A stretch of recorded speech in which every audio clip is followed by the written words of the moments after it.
Zoriondu nahi zaituztegu, kriston lana egin duzu, ikastola txikia izanik, izan duzu indarra, oineza, bikaintasunez aurrera ateratzeko eta zorionak benetan.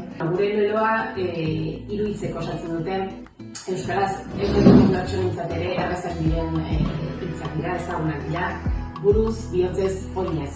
Eta oso indartsu eta ilusio handiarekin gaude, iraganak indartu egiten gaitu, gehiago etorkizunera begira proiektatzen dugu oraingo erronka, eta nahi dugu 21.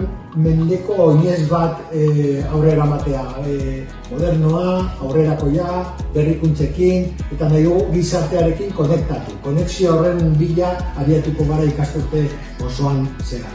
Buruz, buruarekin, arrazoiari erantzunez, buru garbi batekin, baina gure nortasun ezaugarriak ahaztu gabe.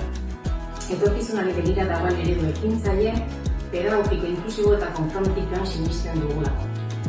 Bihotzez, sentimenduarekin, emozioz, izan ere pertsona erdigunean jartzen duen proiektu bat da. Bere emozio eta sentimenduei balioa emanez, euskara eta euskal kultura ere maite ditugulako.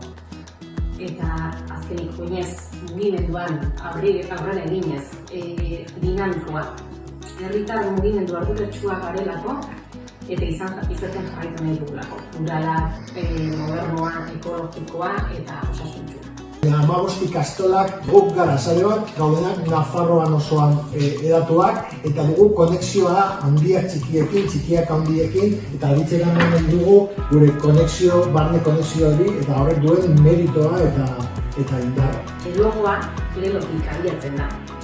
Irudian ikusiko dizuenez, agertzen da buru deserrekin bat, bertan sudurra bihotza eta ahoa, lerro bat mugimenduan lotzen dituena. Gure nortasun ezaugarrietako baten bultzada, irudikatzen den lerro etengabea. Nafarro eta euskal kultura eta euskararen erabilera sustatu nahi dugu, ez bakarrik gure inguru hurbilean, gu sentitzen gara indartsu eta nahi dugu proiektatu euskararen presentzia eta euskal kulturarena Iruña herrian, herrietan badu zentzu handia honez egitea, baina Iruña herriak ere behar duela. Eolako bultzakada berri bat edo arnasgune bat eratu euskararen alde eta horretan izan behar gara urte osoan zehar.